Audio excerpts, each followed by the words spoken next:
I'm pretty sure everybody on the call here is familiar with Wilderness Union, but for anybody who's not, we exist to help you find adventures and build community. And obviously on the call tonight, we've got a lot of people who are the community and have been on many of our adventures. And the reason we do the navigation session is, another part of our mission is really empowering you to get outside and explore and feel confident doing that. So building up your own skills. And we find that navigation is a really important part of that. When I learned to navigate, it made me feel a lot more comfortable in the backcountry. On top of that, it's just a really fun skill to have. And hopefully you all enjoyed the session we did a couple of weeks ago with Rob.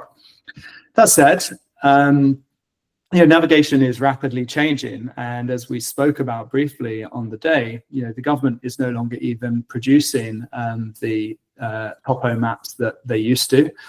Anything that you get printed now is several years old, and things are moving digitally. And as we were going through the session, we realized how important it was going to be to do a follow-up to talk about what things look like nowadays. And frankly, things which are probably more practical in the day-to-day. I'm sure a lot of us have a map and compass with us when we go out into the bush, but a lot of the time that's also a fallback in case something goes wrong, or you're doing it for the art of it or to feel more connected to the land. And those are all wonderful reasons to do that. But day to day, I'm sure a lot of us are actually relying on our phones and relying on GPS, which are incredibly accurate and very useful indeed. And so it just seemed like a miss not to talk about that. So that's what we're going to do tonight. And I put some thought into what we should cover, because this is a huge subject and you can get as deep as you want. But I think I want to frame this in the way that I got excited about mapping and navigation, which for me was discovering routes and then figuring out how to explore those and then map them. And so then I can go back to them and then ultimately, in my case, share them with you. But, we spoke to a lot of you on the day who are planning on doing your own trips, and I'm sure you're going to have paper maps, but you're going to want to figure out how to create your own as well. And so we're going to go through the process tonight of how you can find and then create your own routes. So where you can look to get those, how you can figure that out yourself. It's a really empowering thing. And this really is, for me, what's opened up the backcountry and Ontario as a whole, is learning how to do that and to go out and explore places. And very quickly you can go from visiting the places that everybody knows, like Algonquin Park and the Bruce Trail, to being able to figure out your own places on a map and go and visit them. And that's an incredibly empowering thing. One of the things we do at Wilderness Union a lot is take you to places that other people don't know. The reason we're able to do that is because I have gone through that exercise of literally like finding somewhere on a map, exploring it on the ground, making a map of it and visiting. And that's how we're now able to share that with you. And I want you to be able to do the same thing. So we're going to get a bit technical after that. We're going to talk about GPX files and some of the kind of digital aspects of all of this. And then once you have these files, how to bring them into mapping tools and how to make those mapping tools work for you. So we're going to talk at some length about Caltopo, or Caltopo, depending on how you pronounce it, which is what I use when I'm creating our maps and what I want you guys to become familiar with.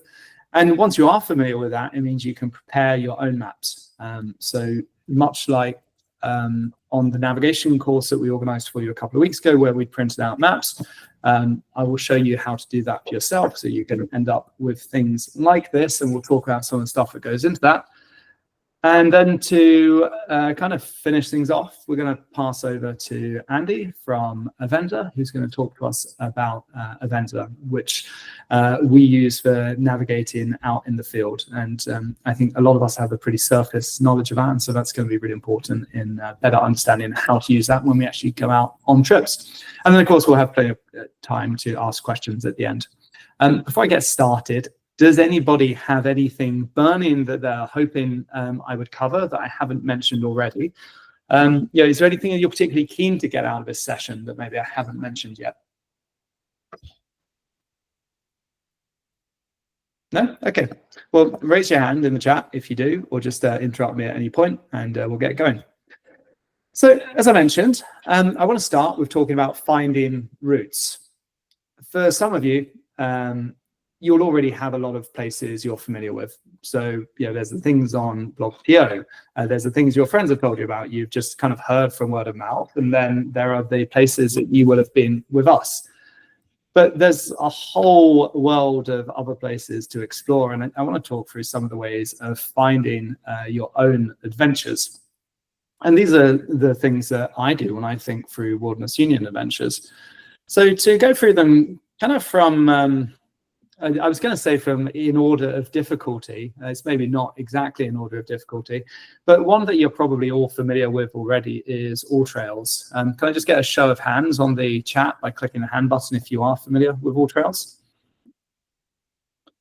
Great. Okay, so it looks like most of you are already familiar with AllTrails. So we're going to talk a bit about that to start off.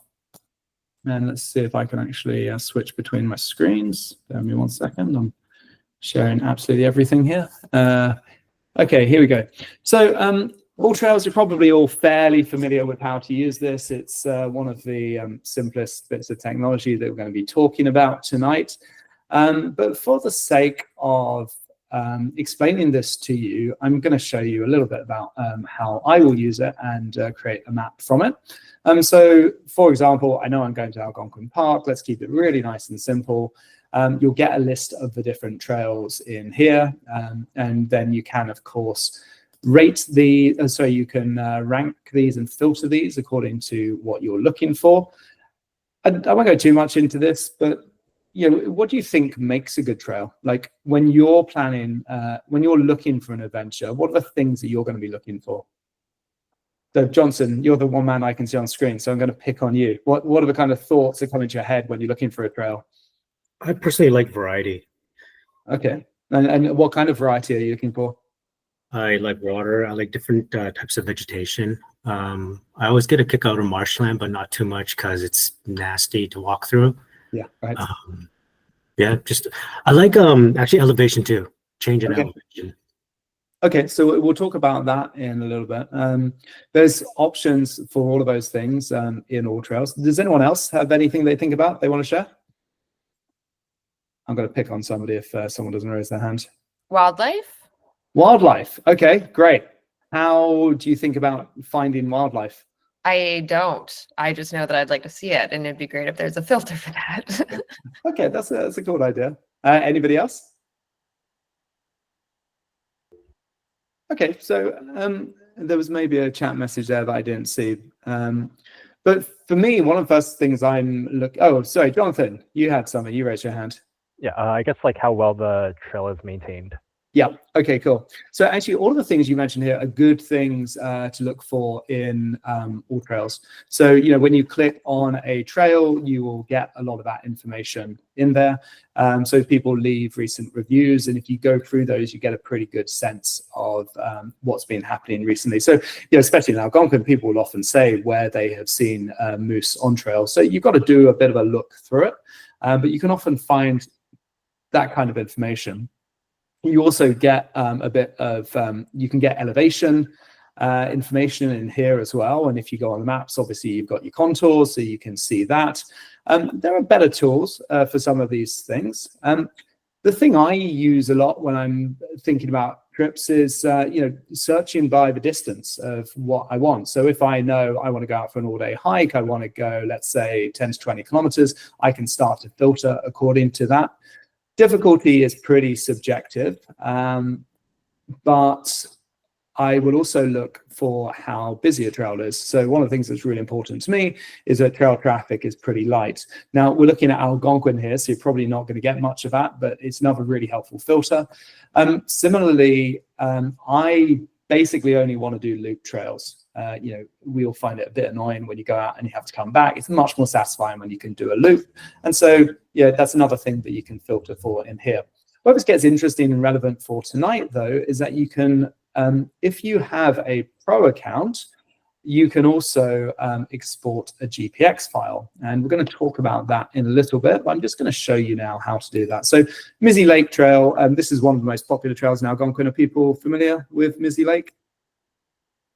I'm going to assume yes. David is not. Okay, at some point, I'm sure you will see the Mizzy Lake Trail with us. But what I wanted to show you now was this. So if you click hit the trail, you will see that you have the option to export a map file. Oh, in fact, you don't even need to be you don't even need to have a pro membership to do this. So you have an option of what to export it in. What we're going to be talking about tonight at GPX is GPX. So I'm actually going to export this now, and we will come back to that later. Okay, so we've spoken a bit about all trails. I'm then going to go on to, we'll get a bit more complicated from here on out. How many people are familiar with the Crown Land Use Policy Atlas? Has anybody heard of that? No, no, no. Okay, cool. How many people here are familiar with Crown Land? Okay, a few people. All right. So I'm going to try not to butcher this explanation too badly, but there is a lot of land in Canada that still technically belongs to the Crown, i.e. the King. And this has very different rules about what you can do on it to the places that we often think of as hiking areas, which are the provincial parks, the conservation areas, and the national parks.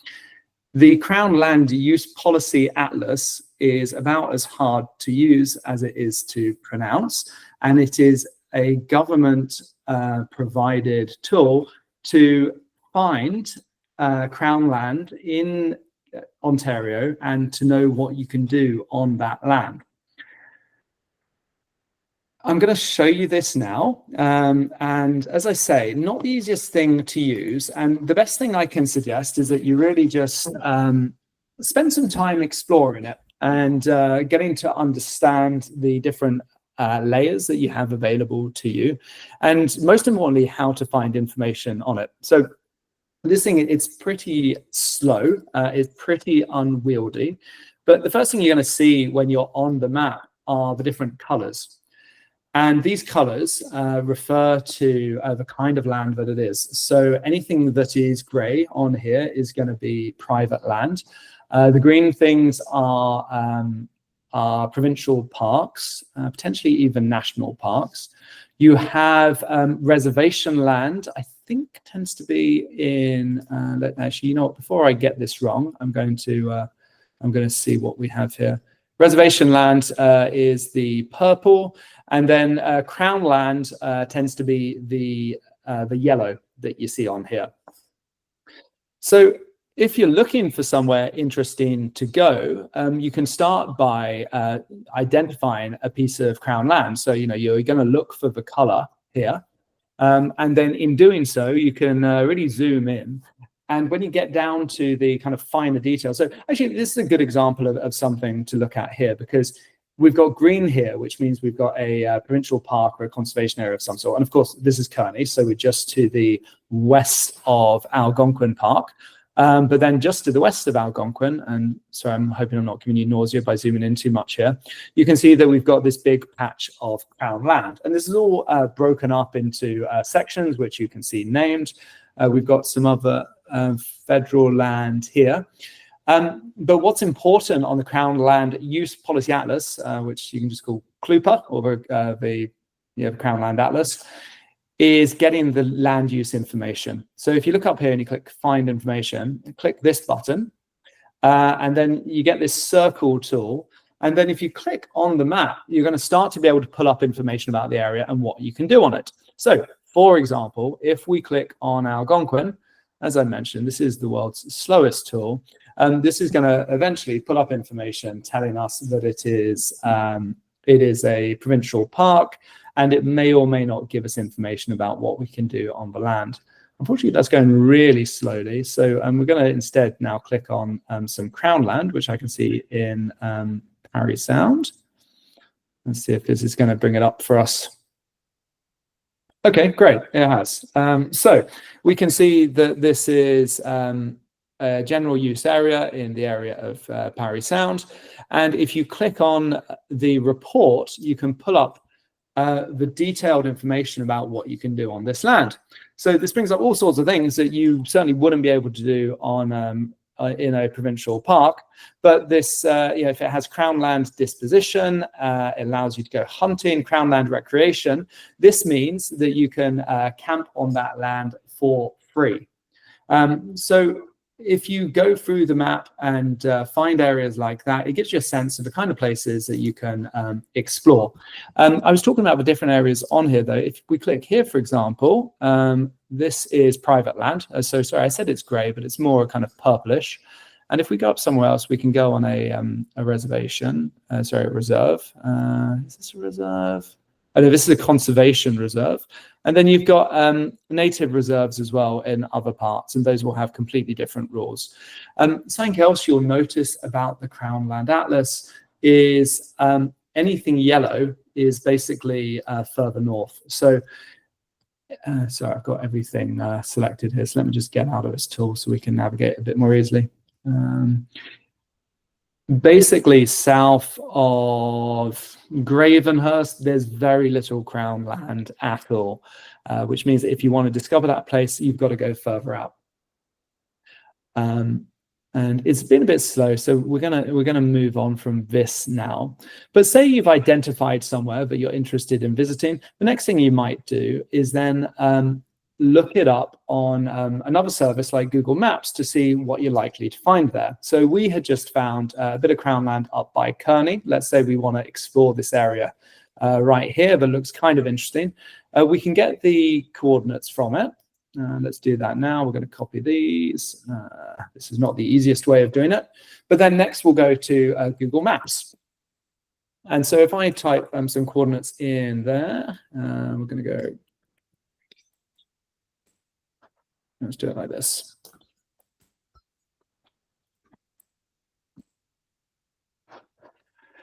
So now we've got it in, oh wait, sorry, in Kazakhstan, that hasn't helped. I think I'm putting the coordinates up here. Okay, anyway, we'll find Kearney in Ontario just for the sake of argument. Okay. So once you've found your spot on here, you can then switch to a satellite view of the area and figure out, does this look like somewhere I can visit? And you can plot a route in, you can figure out where roads are, etc., etc. I've obviously just blazed through this really quickly, but does that give you a bit of an introduction into finding the Crown land and the Crown Land Use Policy Atlas?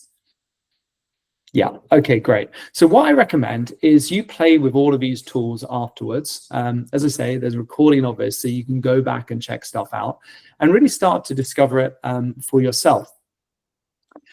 Sorry, yeah, sure. Okay. Where do you park on Crown land? You can park wherever you want on Crown land. Thank you.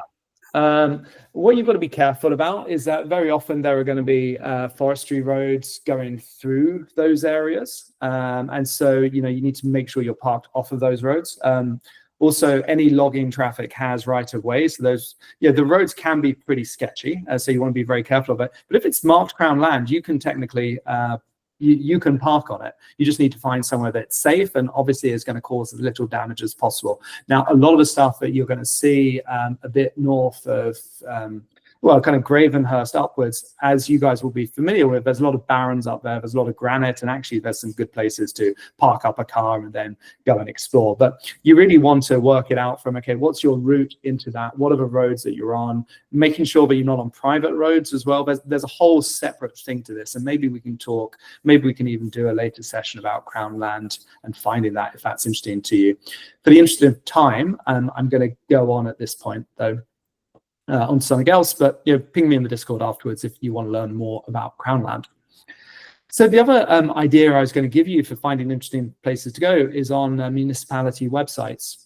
So a lot of the municipalities north of Ontario, so up kind of Barrie upwards, their whole thing is access to the outdoors, and they do a really good job of listing the different hikes in that area. So if you want to find your own hikes, you can go on them. And right here, I've brought up Gravenhurst's website, and they list all of their trails up here. And actually, something else that's kind of helpful about this is they've told you which ones are closed and which are open at the moment. So many of these are ones that we have done ourselves. I'm sure some of these will be familiar to you, but because of the ice storm a few weeks ago, it's saying that they're closed. So that saves you, going up somewhere and finding you can't hike. But they also give you the maps to many of these places, and it depends where you go, but some of them will have geo-referenced maps. Some of them might even have GPX files. Others are just a basic map like this, which isn't geo-referenced. So if you pull it into Avenza, for example, it's not going to help you. But when you've got this, it then means you can potentially plot your own route afterwards. And that's what we're going to go on and talk about now. So let me just get back to my notes. Oh, sorry. And actually, just before we talk about plotting your own routes, the other option, of course, is making your own routes and tracking on your phone or on your watch. How many people here have a GPS watch, have a smartwatch? Anybody? Has anyone got a Garmin here? Okay. So quite a few of you, yeah. So just like you can track your runs, you can track your walks as well. So whenever I'm out hiking with a group, I'm tracking our walks. I'm also doing that, when I run or when I'm doing my own trips. And so often when I'm going out scouting, I'm going to have my watch on the whole time, or my phone. If you have Strava or AllTrails will also allow you to record a GPX file, as will Avenza. I don't know if we'll get into that tonight, but there's various different tools in order to do that. And so when you're out scouting, you do that, and then that gives you a GPX file, which you will be able to download and use later and kind of bring into your map. And that's where things get really interesting. And that's what we're going to talk about next. So a GPX file is a data file of GPS data, which you can then bring into a map, and you can do all sorts of things with that. So as I mentioned, you've got various different ways of getting that GPX file in the first place. So let's talk first about where you can find an existing file. So we've already spoken about AllTrails. That's one option. That's the one that's probably most accessible for a lot of people. You can also search for that. Occasionally people share GPX files online as well, but you can also record it yourself. So your phone, there's a lot of different apps you can use for that we've already briefly covered. And if you can get that onto your computer, onto your device, you can then start mapping with that. So we're actually now going to talk about how you do that, how you start creating maps, and we will get into Caltopo, which is the mapping software that I use. There are probably other things out there. I know Gaia GPS is one that a lot of people use. There's a couple, like a lot of people using GIS tools, which are a lot more complicated to use, but also more feature rich. So, find the thing that works for you. We're just talking about Caltopo tonight because that's one that I personally use and am most familiar with. I've already said a lot in quite a short period of time, and I want to give everybody a chance to kind of catch their breath and figure out if there's anything they haven't followed along with so far. So I'm going to pause here and ask if anybody has any questions or anything they want to kind of point out about what I've said so far. Sorry, what was the name of the tool you said that you use most frequently? You just said the name a few times, but I didn't. Oh, Caltopo. And we're going to go on to that next. So we're going to talk about that at some length. Anything else from anyone else? I know some of this stuff, especially when you get the Crown Land Use Policy Atlas, it gets a bit confusing. But aside from that, is there anything that's causing any confusion or any outstanding questions? Okay, people feel good? Okay, cool. We'll have a chance at the end to ask some more questions as well. Okay, so let's move on to Caltopo. So this is what we use to plan our Wilderness Union trips. Is what I use to plan my own trips. Super powerful, and there's a ton of different stuff you can do with it. So I'm going to start to give you a bit of an intro to that, and we will move to that now. Let me just switch screens. Okay, so this is Caltopo, as it says there. You will need an account, but it is free. You can upgrade and get higher resolution maps, but honestly, the free account is super generous on this. The limitations are really only relevant for you if you are working professionally. It allows you to kind of keep more private maps, but for most people, the public version is absolutely fine. There's a lot of stuff to look at here, so I think I'm going to start with the base map that we have. Now, one of the things we spoke about at the navigation session a couple of weeks ago was that the government of Canada is no longer is doing their own cartography, and rather they've moved to kind of a digital layer system. So they're giving the information digitally, but they're not producing maps like this. And what we're looking at here is probably familiar to you because it's the same style as a government map, because it is a government map. And that is because if you look up here in base layers, we have selected the scanned topo version of the base layer. Now, this will vary depending on where in the world you are. So obviously, if we go to the US, it's no longer Canada-produced maps, but you've got a completely different type of map because it's produced by the USGS rather than whoever it is. Well, I guess it's the Queen's printer or something. I don't know. I can't even tell you who it is who produces it in Canada, but the style varies.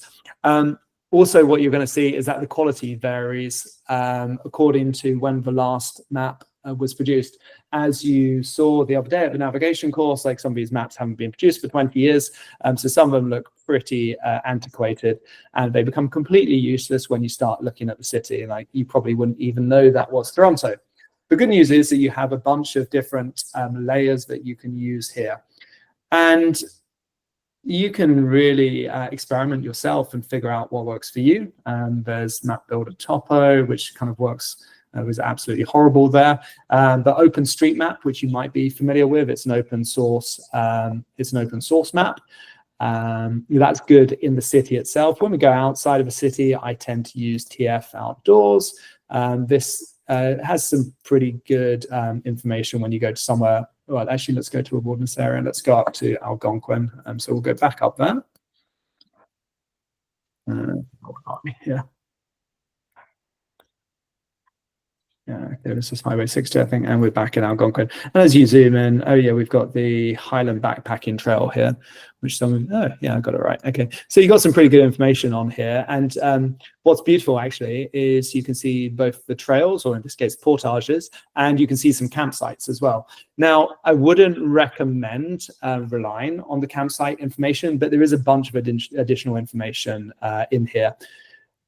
Whenever you're going out, I would always check with a few different sources that a trail on the map is a trail on the ground. So, for example, if you're in a park, you're going to be making the reservations directly. But when it comes to the trails, you might want to look on all trails as well, check whether it's open, check whether there's no damage. The other thing you can do is go through different layers. So sometimes what I will do is I'll stack a base layer here of global imagery, and that allows me to overlay satellite imagery on top. So earlier when we were talking about looking at Crown Land and figuring out if there's a way in, what you might want to do is kind of switch between the two different maps and then see, okay, well, on the map it says there's a creek here, and if I look on here, okay, it looks like a fairly big creek, so I might not want to try and jump over that, for example. So it's a really good way of scouting things out before you get there. Does that all make sense so far? Yep, okay, I'm going to assume it does. Great. What you'll also see on this map is that it already has contour lines on here.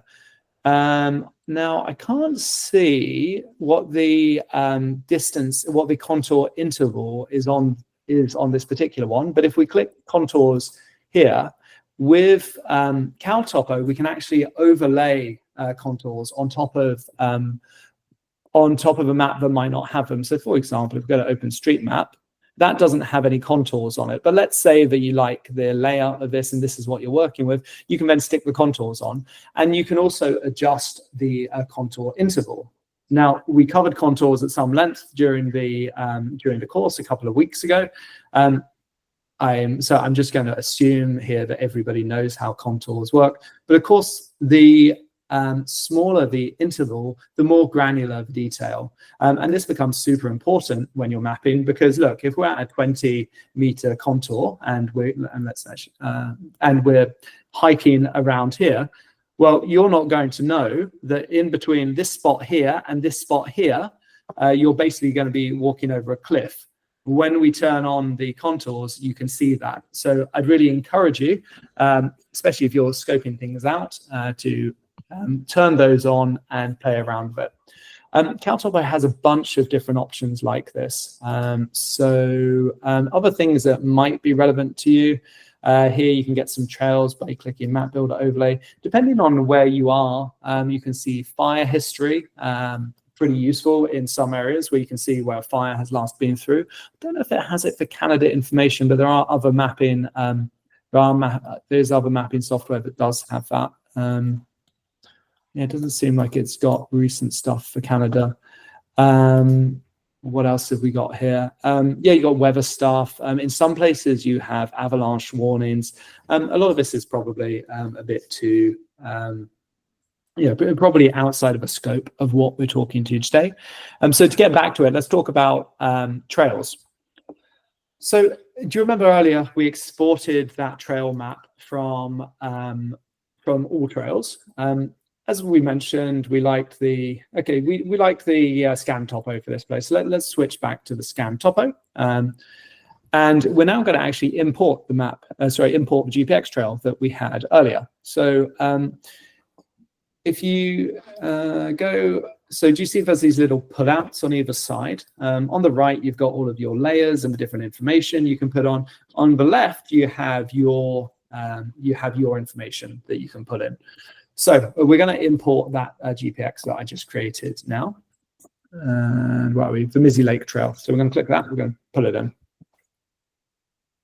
So you'll see that not only do we have a trail when we pull this in, but somebody's also put in some markers as well of where there are benches. So kind of good information to have. We might as well take that all in. So we're going to import that. And now on your map, you have a GPX file. But as you can see, almost precisely mirrors the trail.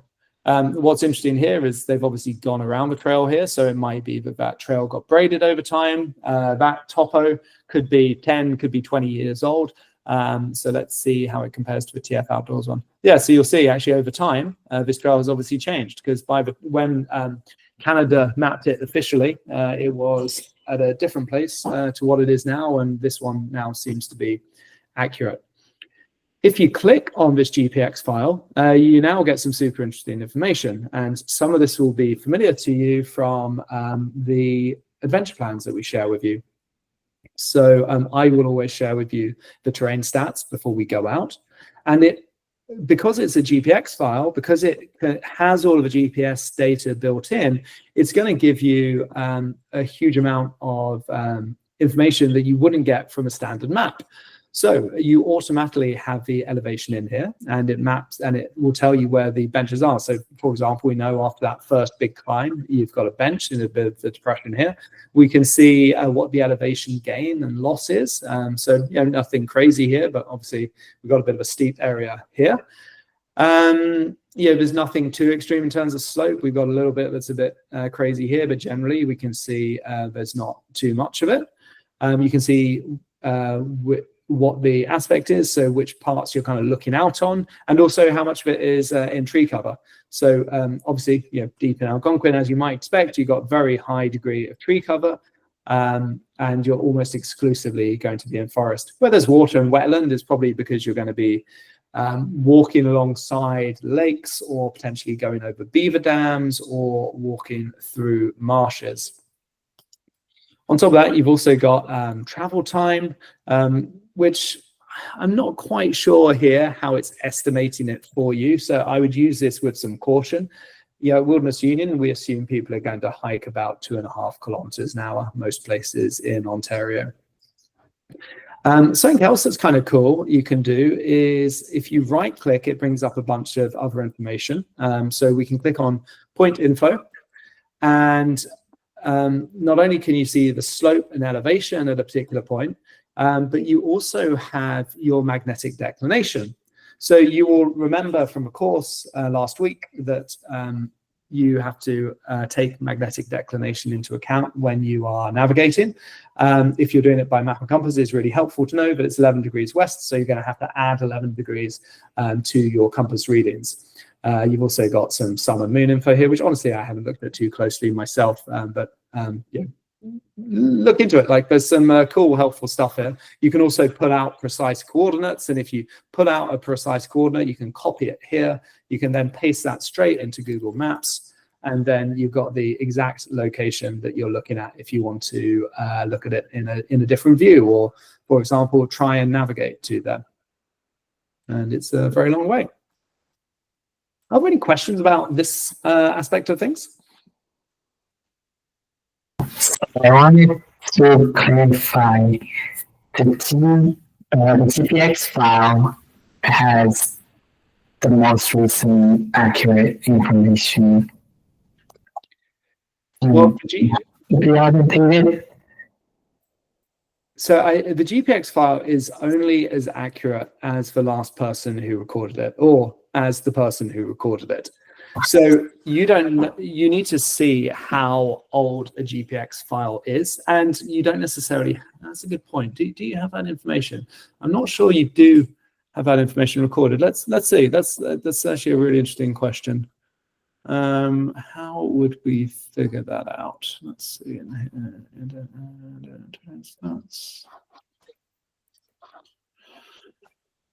Yeah, it's a good question. How are you going to know how old your GPX file is? But I'm not sure that you do. Bear me a second. We're just going to explore this a little bit. It doesn't say it in there. So you're not necessarily going to know how old that GPX file is. So hence the importance of checking it against what you see on the ground. You know, the only one you can really rely on is going to be the one you have made yourself. And so a lot of the time when you're looking at navigation, you're going to want to compare a few different sources. So, you know, whether that is the provincial park website, does that that might have a trail on there, and then you can do a sanity check of your GPX file against that. You might want to look at the trails as we have on here, where some of them are already on the map. If you look at different sources, you're going to see different trails on there. So it's the same one is on OpenStreetMap, but as we saw earlier, a completely different one. Well, not completely different, but a slightly different one is on your scan topos. So the GPX file will be very accurate for what was recorded, but it is only as accurate as the last recording. So that's a great question, Stanley. Thank you. Any other questions about that? No? Okay, cool. So the other thing I'm going to show you while we're here is is creating your own routes on here. So let's say a GPX route doesn't exist. Let's say you haven't recorded it yourself yet, but you want to create a GPX file yourself and then create a map. So earlier on, we saw the Highland Backpacking Trail. We're just going to bring that up again here to make sure I'm in the right place. Now, let's say we want to make a route of this because we don't already have a GPX for it. I'm going to go back to this one. Okay, so I'm going to show you now how to do that once you have a trail. So the trail might be neatly marked like this. It might not. Let's say we want to combine a couple of different things on here, or we want to plan our own route.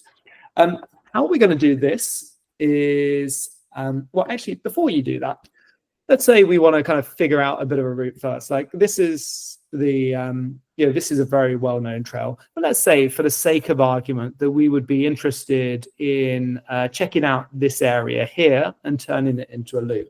What you might want to start by doing is figuring out what the distance is that you're going to cover. So you can do that with the measuring tool. We'll start here. It's actually got a great, you can snap to existing lines in Caltopo, which makes it really easy to do this actually. Let's see if it's going to work. It's not working here. But if you try that often, it allows you to actually follow a line so you don't have to hand draw it. For some reason, as I say, it doesn't see. Oh, it is working here if we put it into OSM. So it makes it really easy to follow. And as you're doing this, And each time you place a point, it's going to tell you, it's a bit finicky this, sorry. Let's try and get it lined up. Yeah, it's not so good. There we go. Okay, it's proving hard to do, but you can see that as I place points, it's saying how far that is. So as I said, we want to get, let's imagine we want to go around this hill feature here that you see on the screen. We can kind of chart a course, and then we can see exactly how far that is. And let's see if we can get to follow a bit better. Yeah, now it's starting to follow it a bit better. Yeah, there we go. Okay. So we're going to chart out our course, and then we finish it. Okay, so we can see our distance there. Okay, so let's say we want to do something a bit longer. We want to follow the whole of Western Uplands Backpacking Trail, or the first loop of that trail. We're then actually going to create a line, and that will allow us to create, this will then become a track. And that then can be exported as a GPX file, and that then becomes, that then gets overlaid onto your map if you want to, or you can export that to something else. So for this now, we're going to create a track because let's say we know we're going to want to produce a map from this afterwards, and we're going to want to export it to our phones. So I'm going to very quickly create this trail. And as you can see now, it's snapping properly. So I can just go along here. Yep. And then we'll come back down here. Great. And then we'll come all the way down to the bottom. Great. And then we'll finish it off. Okay. We now have our own track that we have created. So much like the one we exported from All Trails, we now have one which is accurate as of this moment now, at least until we've gone and checked it out. You know, but according to the map, this GPX file exactly represents what we can see on the map here. And similarly, as we had for that Lizzie Lake Trail that we looked at earlier, we can now put up a bunch of information about that. So immediately we can see this is a 32-kilometer hike. We can click in the terrain stats and we can see, okay, this is a pretty significant hike at this point. You know, we've got 831 meters of elevation gain. We're going to be almost exclusively in the forest. We got all of that good stuff that we had earlier. And most importantly, we now have something that we can export and do other things with. So let's talk about creating a map now, so a printed map that you can bring with you. And just before I do that, any questions before we get on to map printing? No? Okay. I'm aware we're covering a huge amount of stuff in very short time. So watch the video again afterwards. You know, ping me with any questions you have afterwards. And most importantly, experiment with this yourself. There's a lot of fun to be had doing that. And you know, switching between Caltopo and your Crown Land Use Policy Atlas and the maps and other satellite views to figure out where you're going and then going on the ground. So I'd really encourage you to play with this as much as possible to get used to it. Actually, one other thing I'll show you before we move on from the screen are the settings. So you can decide here how many labels you want on the screen. At the moment, it's not really a problem, but let's say that I want to add a campsite that we're staying at. So I'm going to put a marker in here. I'm going to call it campsite number 1. And I'm going to choose an icon for that. So let's get a tent, and we're going to pop it right here. So I press OK. Now on our map, you can now see it says campsite 1. As you can imagine, as we start adding more things, the map is going to get increasingly crowded. So I don't want these all to show when we print it, so I'm going to turn this off. Something else we can do here, you'll remember when we looked at the topo maps that we had grid lines on them. What you can do in Caltopo is then actually apply these automatically, and so it's going to overlay them. So much like we had it on the map earlier, we're going to have it here, and we can set the scale of the map when we print it afterwards, and I'll show you that in a minute. Anyway, we're now going to move on to the printing, as I say. So in order to print a map, let's say which map do we want to print? We can do the one that we've just created ourselves to keep it all consistent. So as I say, this is the first lap of the West Highlands, first loop of the Highlands Backpacking Trail. So if we now click print, this is going to give us some options so we can print the map if we want to. Now, you will remember from the navigation course the other day that the maps tend to be printed at a 1 to 25,000 or a 1 to 50,000 scale. The reason you might want to print your map at a 1 to 25,000 or 50,000 scale is because compasses tend to have those scales on them. So you may remember that the ones we gave you in the class have a 25 and 50,000. It can be a bit difficult to see some of the detail. That was why when we did the course the other day, we printed at a larger scale than we normally would. So, for example, here is a map that's been printed at a very large scale, so it's much easier to see. And for this particular trail, let's see what scale we're at the moment. Let's put it at a 25,000 scale. Okay, so 25,000 scale doesn't actually quite cover it, so let's do it at a 50,000 scale. So that's actually not bad for this map. So we'll stick to that standard scale, and we're going to talk about some of the options that we have here. One of the things that confused me for a long time was whether it would print out at exactly the right size. If you are printing at 8.5 by 11, it is going to come out to scale, which means you are going to be able to rely on that. So when you lift your compass up to the scale on here, it will be accurate, and you will know that the distance on the map will line up with your compass, and so you can measure things accurately. When you change the scale, it gets a bit more complicated, and you might need to start measuring it out. But by all means do if you don't have enough detail. The other thing you might want to add are the grid lines. So this all gets a little bit complicated, but you want UTM rather than the other formats. And you can also set the scale of those grid lines. So as you can see, at the auto setting, it's actually not very helpful because you're not going to see very much on the map. As you zoom in, you actually get a bit more. If you want even more, you could set it to, let's say, 100 meters. At that point, of course, there's far too many.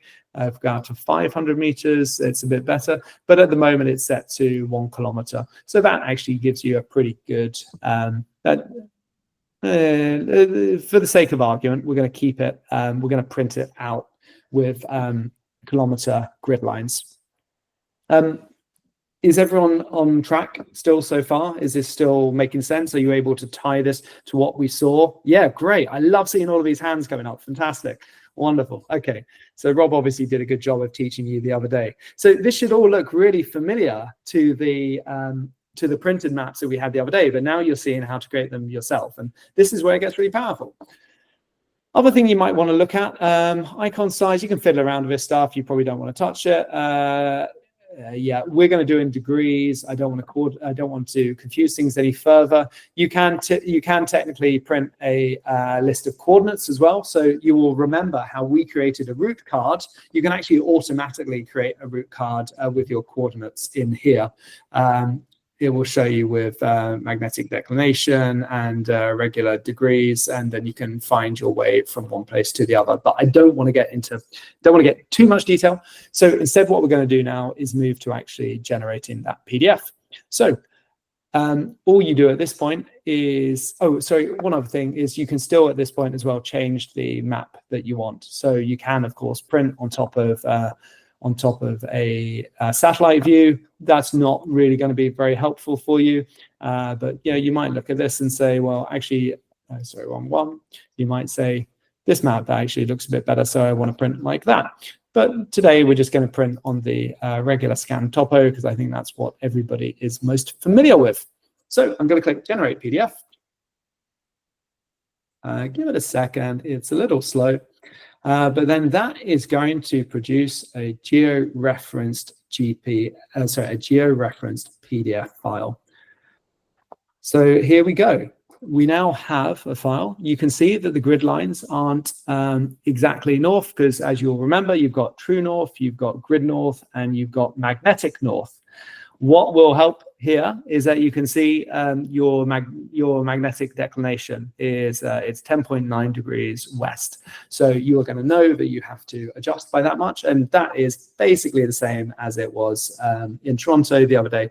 Whenever you're in this part of Ontario, you've basically got the same amount of declination. You just need to remember that it changes year by year. But actually, when we were looking at the printed maps, you may remember that it said how much the declination was changing from year to year, because of course the magnetic poles are constantly shifting, as is the magnetic declination. The really beautiful thing about a map like this, about using digital tools, is that that's constantly updated, and so you just don't need to think about it. It is going to be correct as of when you printed it.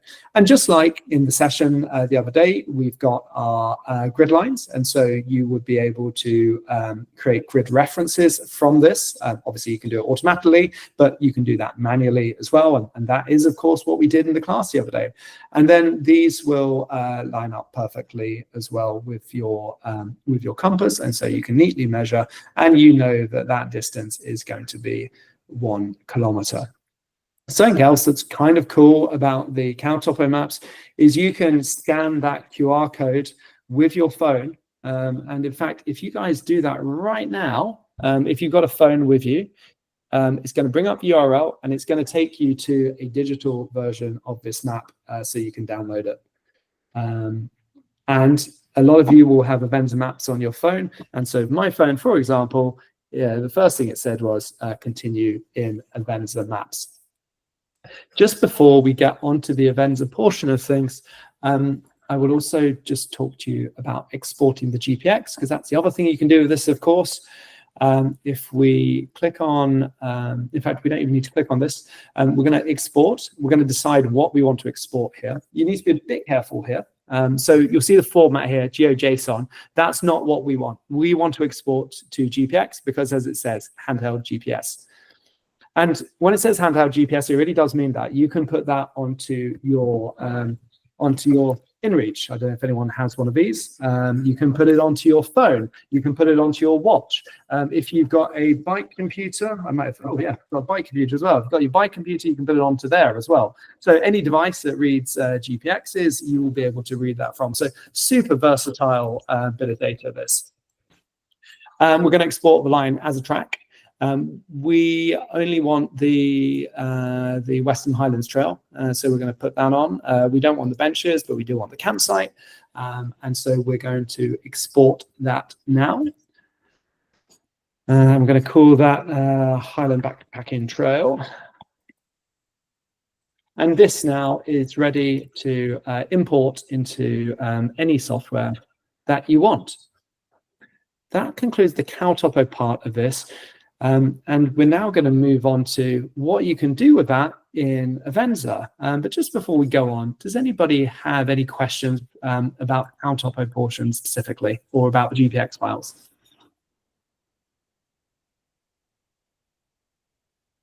No? Okay. I'm going to assume this is because of my fantastic teaching technique, rather than everybody being too shy to ask, or me totally overwhelming you. But if not, I hope you'll ask questions at the end or send me a message afterwards. With that, I am going to pass over to Andy, if you are with us and ready.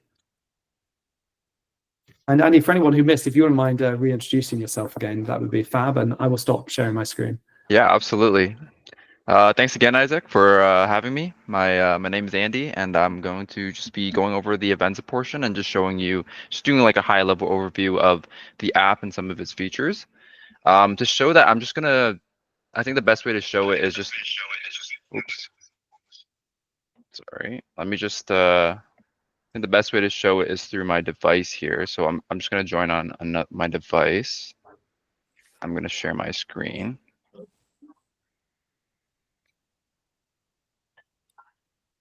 Quick show of thumbs though. How many people here have used Avenza? Just kind of curious. Okay, wow, awesome. So a lot of you, okay, so a lot of you have used Avenza. Okay, perfect. So then I hope you do learn something new today, but let's get started. Okay, everyone can see my screen okay there? Perfect, perfect. Okay. Awesome. Okay. So as you all know, here is the your My Maps. It's where all your maps are stored, whether you import them or you download them from the store. Right next to it is your layers, and essentially any type of map data that you create yourself in the app, or any type of data that you import yourself will be stored here. And then this is a store tab where you can find and look for all sorts of maps in our map store. And we have over like 1 million maps in here, something like that in that range, and it's growing every single day. So I'm just gonna go over quickly how you can like search for maps in the map store. So there are a few ways. You can either search for it by tapping on the search bar up here, or you can, my favorite way to do it is I like having a visual idea of what I'm looking at on the map when I'm looking for a map. And if you tap on this right here, explore on a map, you can see it brings up the map and it shows all sorts of maps that are available within the geographical extent. So for example, let's say I wanted to look for a map. I'll do Sable Beach. Why not? Or Tobermory area. Let's say I want to search for a trail here. What I can do is I can go to the little filter icon here, and I can sort by activity. And let's say I want hiking trails. I can tap on hiking, and then I'll tap on show results, and then I'm just going to tap on view a map again.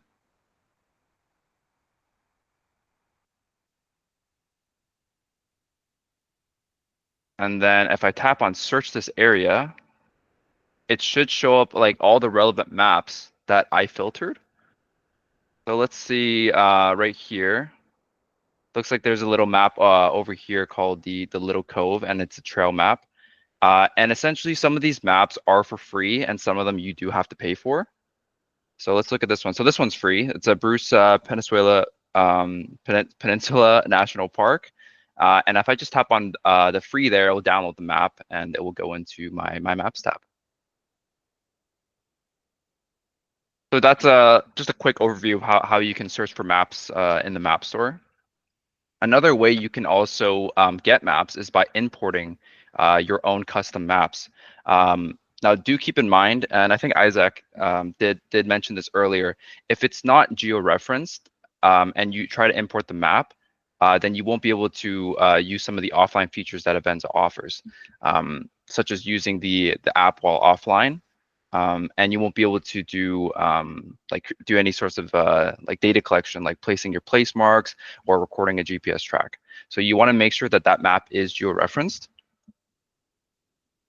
And if you were to import a map that wasn't geo-referenced, then it will give you an error saying map is not referenced.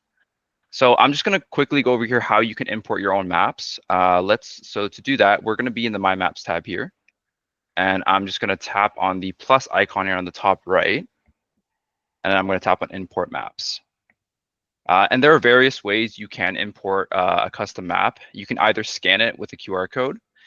Some hiking places do have QR codes, like at the very beginning of the trail, where you can scan the QR code, and you just take tap on the icon here on the top right, the QR scanner, and you can just scan the whatever the map is, and it will import into the app, and you can find it in the My Maps tab.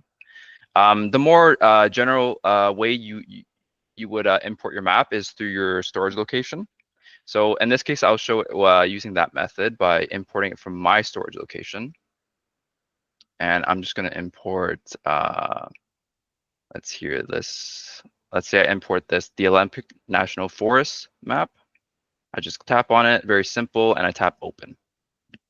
Now, if you are on an Android device, some of the options might be different. So if there are, I think if you are on an Android device to import a map, it's instead of the plus icon being on the top right, it's on the bottom right. It's like an orange plus icon.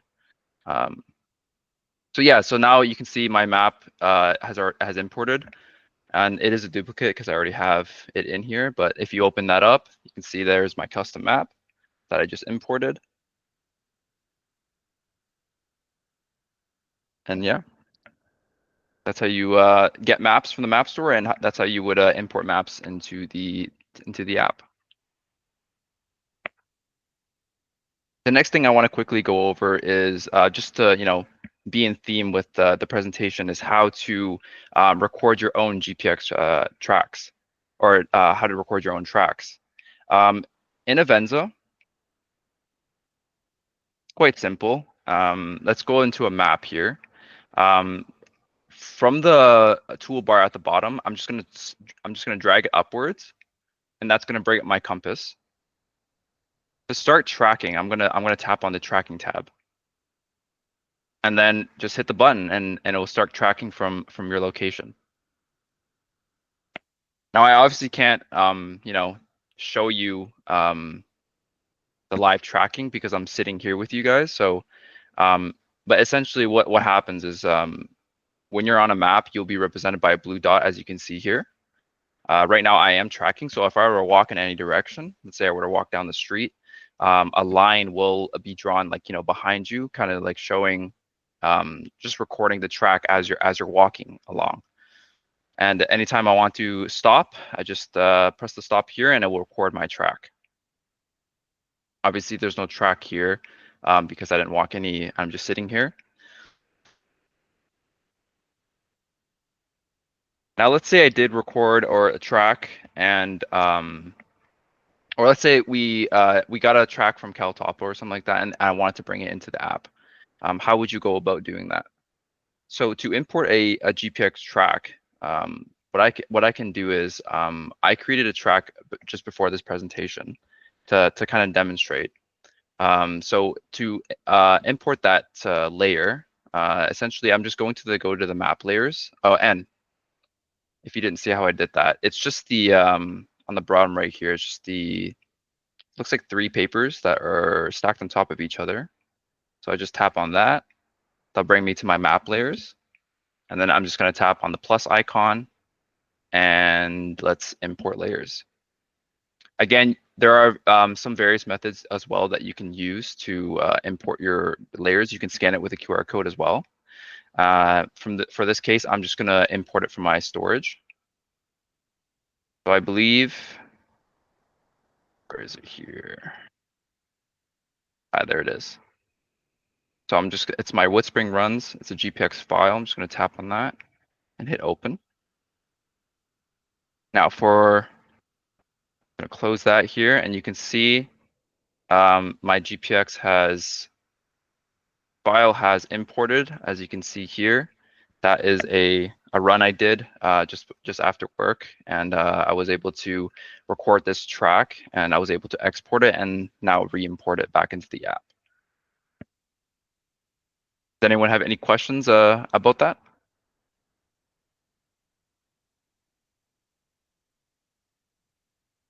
Cool.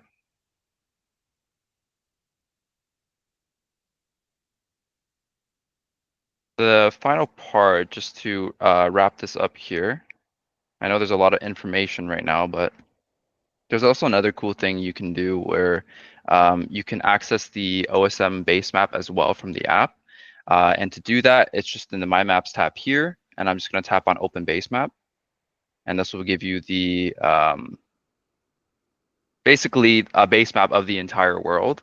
And you do need Wi-Fi to access the base map. So you might be wondering, why would I use the base map then if I am in an offline location and I don't have access to Wi-Fi? Well, there is a cool thing you can do where you can essentially pan to a location, let's say that you want, and you can download the offline region for that portion that you are zoomed into. So I'll quickly demonstrate this, and I'll just use Tobermory as an example again.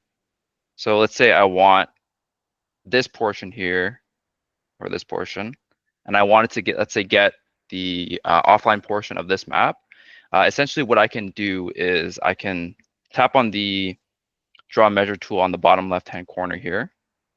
And I'm just going to tap on download offline region. And what I can do is I can fix this extent a little bit more to kind of fine tune where I want it. And once I'm, satisfied with, the extent, I'm just going to hit download.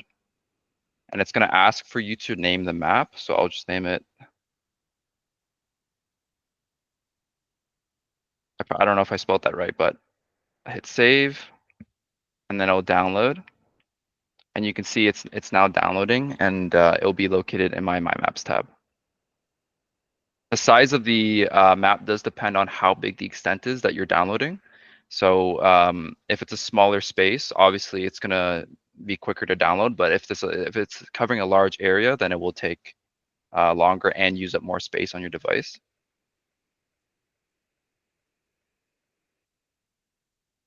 We don't have to wait for that, but essentially once it's done downloading, you should be able to access that location even when you're offline. A fun fact that a use case for this is I went to China like last year, and what I did was on my flight I had to land in Japan, and I had a 14-hour overlay there. And what I did was I opened up the base map and I downloaded like an offline region of where I would, the general location of where I would be. And I used that offline portion to kind of, track my way from the subway into the city. So I knew, how to get back. And I kind of used just like pins and place marks to kind of like, show where I needed to go. And then, so yeah, that's a cool, it's a cool way you can use the base map.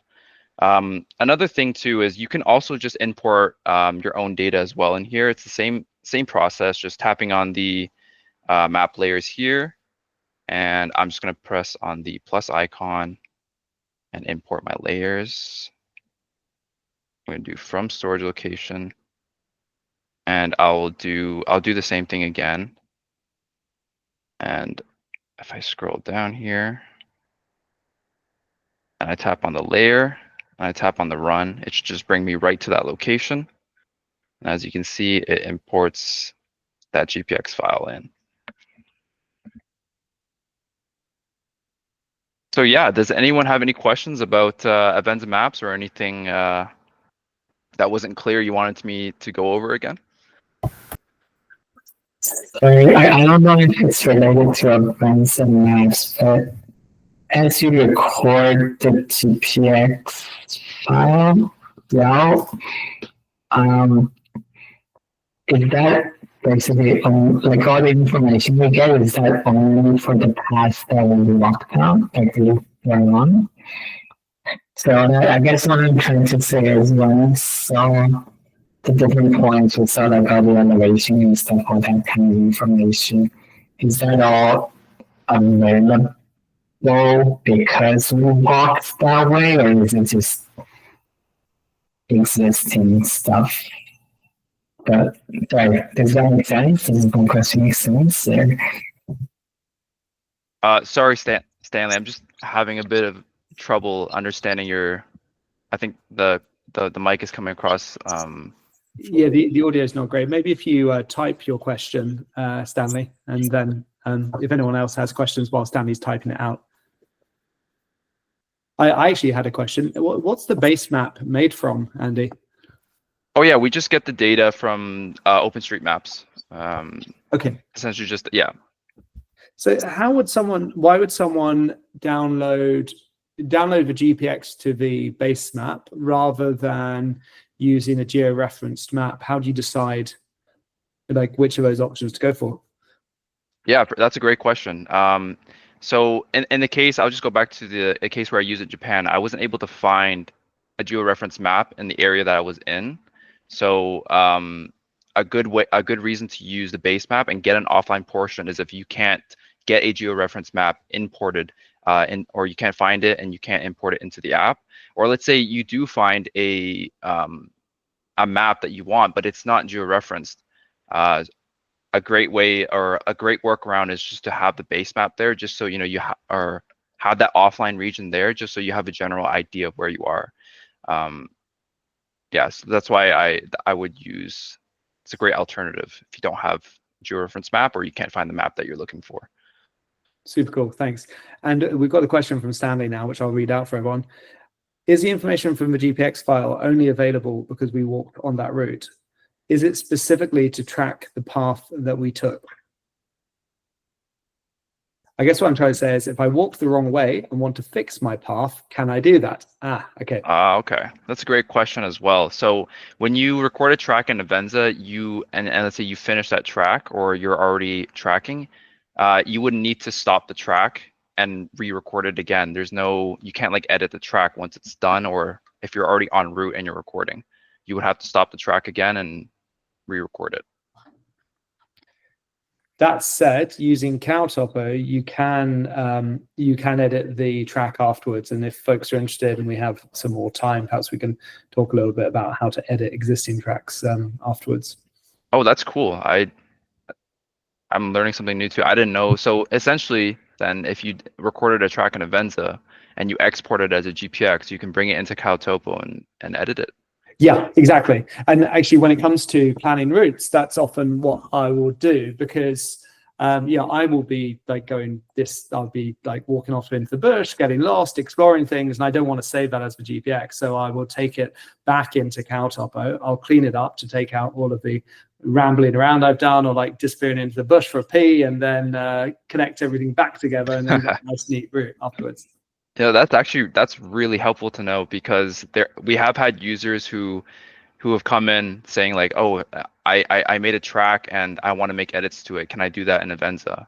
And the answer is you can't. But now knowing that there's another tool you can use to edit that track, that's very helpful to know. It's a bit finicky, but not too difficult. There's also another tool I sometimes use that allows you to combine two different GPX files.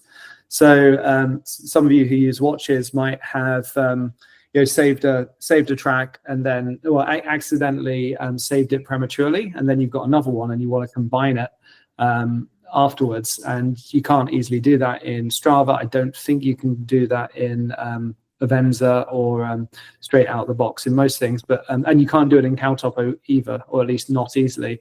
But there are tools online that allow you to then combine that and save all of your data about the speed you were going, etc. So there's a few other things to kind of augment things which are hard to do on just a mobile app. Actually, I have one more question. So, for example, I've already imported a georeference PDF in the Avenza. Is it a way to find the exact place of this map, of this PDF map on the base layer? Yeah, absolutely. So you won't use the base map essentially, but let's say I'll go back to the Olympic National Forest that I just imported. What you can do is if you open up the draw measure tool on the bottom left-hand side, you can view it in Google Maps. So if I viewed it in Google Maps, it would show me like the general location of where that custom map is that I imported, as you can see here. That's cool. I didn't know it could do that. Yeah, usually previously I had to copy the coordinates and then I used OSM to get the exact place. Right. I hope is that helpful? Yes. Yeah. Thanks. No problem.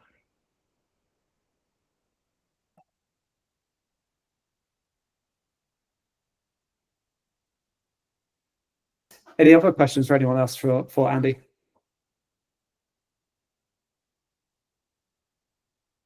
No? Okay, great. Right on. Well, in that case, Andy, thank you so much. That was really helpful. I learned a ton tonight that I didn't know. We've been very limited in how we've used it in the past. I'm sure we're all going to use a lot more features. That part about being able to download other maps was actually the reason I first downloaded Avenza, because there are a lot of great maps that you can purchase or get for free from there. And I should have mentioned that earlier in the chat, but frankly, I'd forgotten about that. So that's something I'm sure I'm going to be doing a lot more of in future. So thanks for taking the time tonight. I really appreciate it. Absolutely, my pleasure. Thank you for having me. Thank you, Andy. Thanks.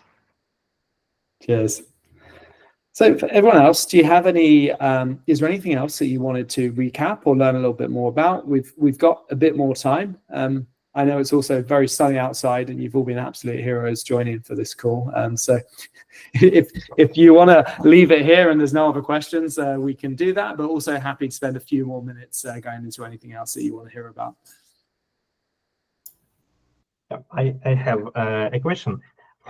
Recently, I discovered that specifically for Canada, there is backroad map books. Yep. It's like there is an online version, and they can be downloaded into some other navigation applications. Are they useful, like comparing to OpenStreetMaps? Yeah, I like it. I found the UI is not very easy to use, but the information in it is great. When I started talking tonight about the different places you can find routes, a lot of it is effectively crowdsourcing information, doing detective work to find cool stuff. And Backroads Mapbook, or BRMB as it's often called, is a really good way of doing that. It tends to be used by hunters, ATVers, and so the information is like often for different purposes, but it's actually a great way of uncovering things that aren't well known elsewhere, because it's often the hunters and the folks on the ATVs who get deepest into the bush. So yeah, I do recommend it. They have printed versions. They also have a digital version. As I say, the app is not nice to use, but if you can navigate your way around, the information in it can be golden. Yeah, I've seen that there is a layer of from this source in different applications like Locus Maps or Gaia GPS as well. It requires a paid subscription to get access to that source, but you can use that application instead of the official one. Yeah, BRMB also has a layer for Crownland, a Crownland overlay, which is really helpful because as you saw when I showed you the official use policy atlas, it's a horrible tool that's really hard to use and really slow. So the reason I first subscribed to BRMB actually was to get the Crownland layer. So yeah, that's a good point. I've got maybe a comment around Caltopo and scaling. So to match it up to your compass, it's 1 to 25K or 1 to 50,000K or 50K. To make it easy and to make, like, if you want to zoom in, zoom out, that sort of thing, if you want to match up to your compass, use a whole number to scale up and scale down. So you have 1 to 25,000, and then you divide by 2, 1 to 1250 or whatever. And then that way it's a lot easier to do the math. That's a really good idea. Yeah, thanks, Johnson. I'm always doing it for random numbers, and that makes a lot more sense. Yeah.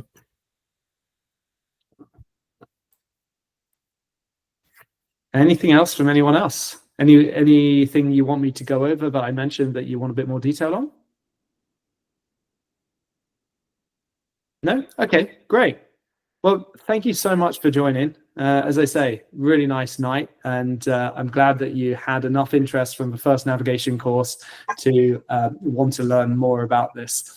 I'm going to be saving this, putting it online afterwards after some light editing, so come back to it afterwards, and hopefully other people will get to see this video as well. And I think your questions tonight and how engaged you've all been as well will really help other people in future who are looking at this. So thank you for participating as well. Often when you do these things, everybody's really quiet behind the camera, and so it's really nice that we've had all of these questions and reactions. So thanks everybody, and I hope I will see you soon.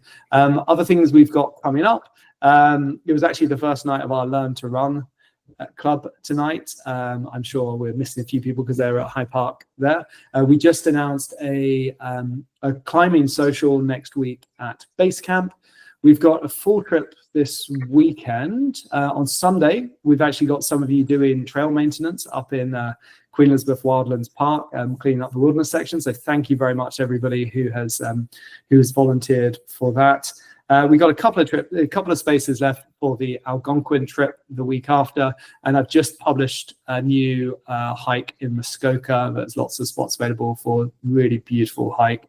It's one of our secret places actually that not many people tend to go to, so a good example of that. And we've got a paddle on the Humber River next weekend as well. So come out for that. We're just going to spend a couple of hours paddling down the river, having a picnic. It's going to be a social. Hopefully it's going to be a really warm day. We'll teach you how to paddle. We've got canoes sorted for everyone. It's going to be a great time. So that's it for me. Thanks again for coming, and I look forward to seeing you at something soon.